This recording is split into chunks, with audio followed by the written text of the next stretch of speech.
উনি মূর্খমন্ত্রী নন, উনি মুখ্যমন্ত্রী, অতএব ওনার এরকম কথা মানায় না। ডাকিনি হটান মানুষ বাঁচান। কিভাবে সম্ভব, এই কিভাবে সম্ভবটা যদি না নির্বাচন কমিশনের লোকেরা ভালোভাবে বোঝেন এবং সেই পদক্ষেপগুলো নেন, তাহলে এখানে শান্তিপূর্ণ ভোট সম্ভব নয়। তিনি দুধ খাওয়া বাচ্চা নন যে তার হাত থেকে একটা খেলনা কেউ কেড়ে নিয়েছে। তাহলে আপনি কি প্রাক্তন মুখ্যমন্ত্রী? তখন দেখেন যে লাফাতে শুরু করবেন ফুটবলে। কোথাও বলে না সম্পূর্ণ যোগসাজশ। তিনি যেসব উত্তেজনাপূর্ণ কথাবার্তা বলেছেন এবং তাতে উৎসাহিত হয়ে তার দলের সমর্থকরা, নেতা নেত্রীরা এটা ঘটিয়েছে। জনসাধারণকে দেখানো যে দেখো তোমার নির্বাচন কমিশন যতই যা করবে, আমাদের ক্ষমতা অটুট আছে, আমাদের সঙ্গে থাকো, নাহলে জীবনে কষ্ট আছে। উনি তো করেছেন এটা ভয় পাওয়ানোর জন্যে, যে লোক যাতে তাদের পছন্দ মতো প্রার্থীকে ভোট না দিতে চান, তার গুন্ডা বদমাশরা যাকে বলবেন তাকে যাতে তারা ভোট দেন। সব অপরাধীদের ছেড়ে রাখা আছে, এই লোকগুলো বাইরে থাকবে আর তারা মন্দিরে গিয়ে পুজো করবে। আপনি কি এটাই ভাবেন? স্যার, মমতা বন্দ্যোপাধ্যায় বারবার বলছেন আমার হাত থেকে সমস্ত ক্ষমতা কেড়ে নেওয়া হয়েছে, এই শব্দটা তিনি ব্যবহার করছেন যে কেড়ে নেওয়া হয়েছে। এই যে তার বক্তব্য, তার সঙ্গে কতটা সহমত আপনি? একদমই সহমত না। মানে তিনি দুধ খাওয়া বাচ্চা নন যে তার হাত থেকে একটা খেলনা কেউ কেড়ে নিয়েছে। তিনি একদম প্রাপ্তবয়স্কা মুখ্যমন্ত্রী, পুলিশ মন্ত্রী, স্বাস্থ্যমন্ত্রী, অনেকগুলো মন্ত্রী তিনি আছেন এবং সেসব পদে এখনও বহাল আছেন। তিনি মুখ্যমন্ত্রীর পদ থেকে পদত্যাগ করেছেন বলে আমি শুনিনি। তো অতএব তিনি যেটা বলছেন সেটা একদমই মিথ্যে কথা, বিভ্রান্তিকর কথা, লোককে বিভ্রান্ত করার জন্য বলছেন।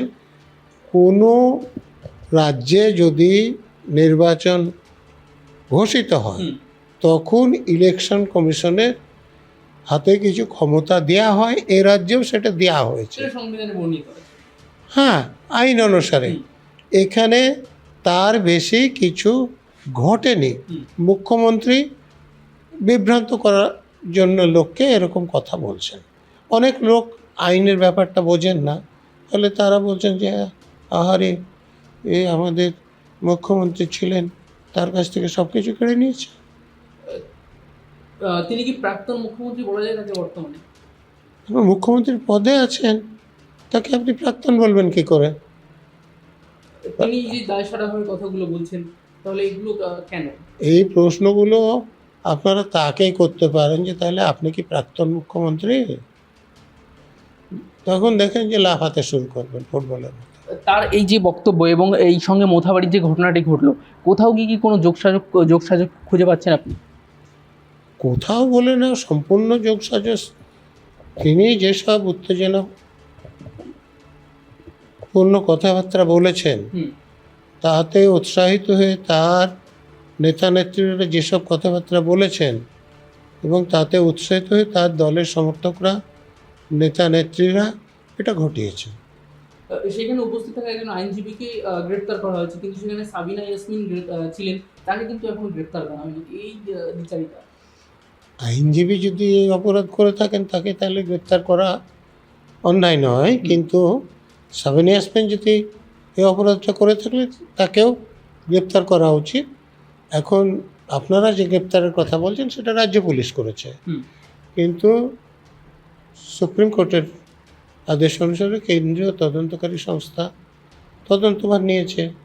অতএব তারা তদন্ত করে দেখে যাদের যাদের দোষী পাবেন এবং গ্রেপ্তার করার দরকার মনে করবেন, তখন আপনি যাদের নাম বলছেন তারাও গ্রেপ্তার হতে পারে।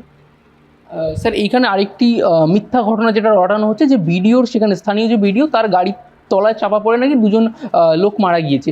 এই ধরনের মিথ্যা যে ঘটনা, এইগুলো রটানোর মূল লক্ষ্যটা কি?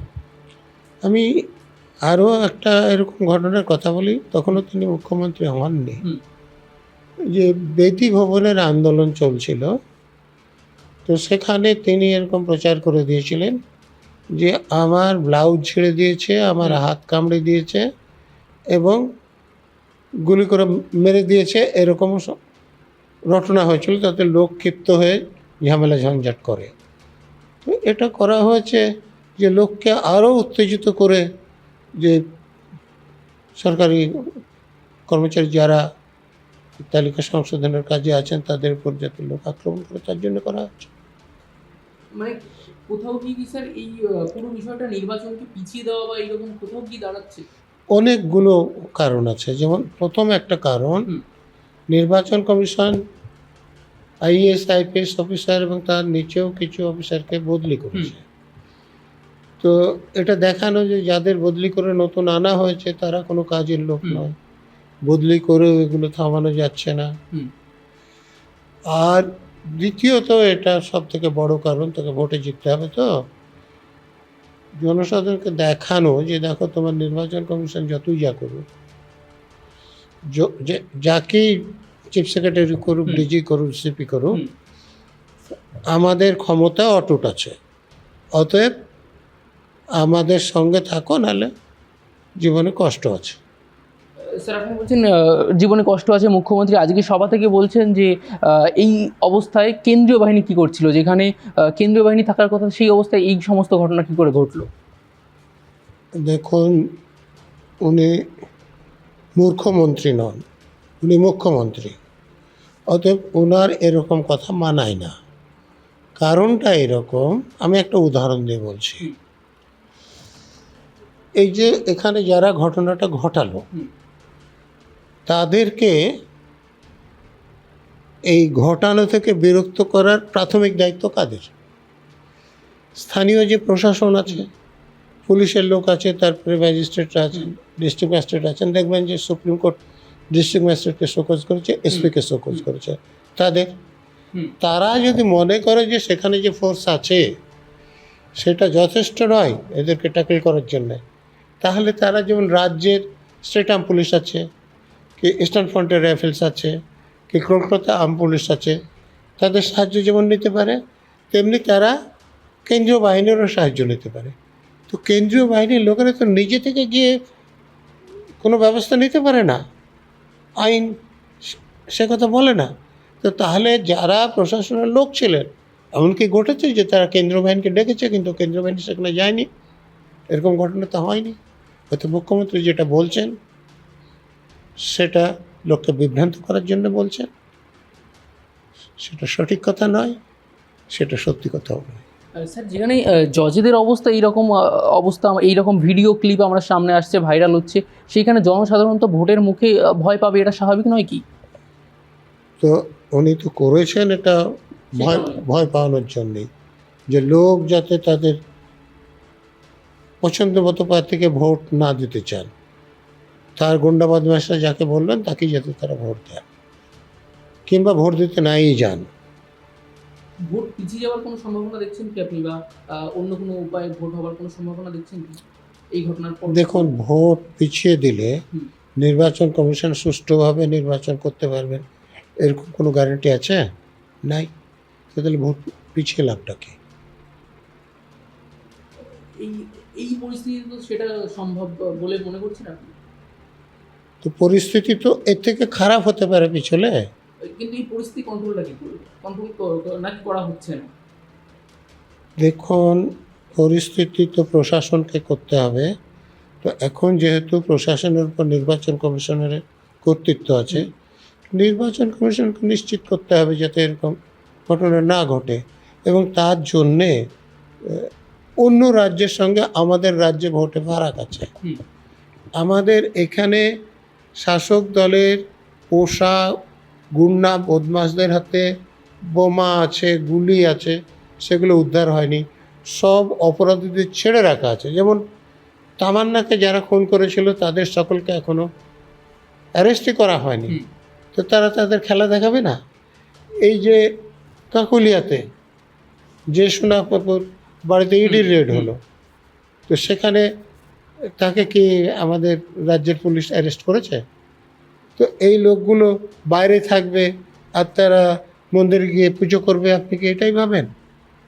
ভোটের সময় আসল কাজের জন্য তাদের রাখা হয়েছে। হ্যাঁ, তারা তাদের অস্ত্র শস্ত্র নিয়ে যে কাজ যার জন্য শাসক দলের লোকেরা তাদেরকে প্রোটেকশান দেয়, আপনি সেই কাজ করবেন। তো গুন্ডা বদমাশদের সেই জন্য ছেড়ে রাখা হয়েছে, তাদের কাছের অস্ত্র সেই জন্য উদ্ধার করা হয়নি। একটাই প্রশ্ন স্যার শেষ, যে এই অবস্থায় শান্তিপূর্ণ ভোট কি আদৌ সম্ভব, আর বলে কি হবে? শান্তিপূর্ণ ভোট করতে চাইছে কে? করতে চাইছে না। যদি করতে কেউ চায়, নির্বাচন কমিশনকে চাইতে হবে। আর যদি নির্বাচন কমিশন চায়, তাহলে কি করতে হবে? এখানে একটা বই পড়ে আছে, দেখছেন? দেখুন, পিছনে দেখুন কি লেখা আছে।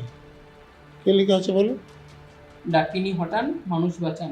হ্যাঁ, তো আর সামনে কি লেখা আছে? রাজ্যে পরিবর্তন কেন দরকার? কেন দরকার অনেকেই জানে, কিন্তু কিভাবে সম্ভব, এই কিভাবে সম্ভবটা যদি না নির্বাচন কমিশনের লোকেরা ভালোভাবে বোঝেন এবং সেই পদক্ষেপগুলো নেন, তাহলে এখানে শান্তিপূর্ণ ভোট সম্ভব নয়।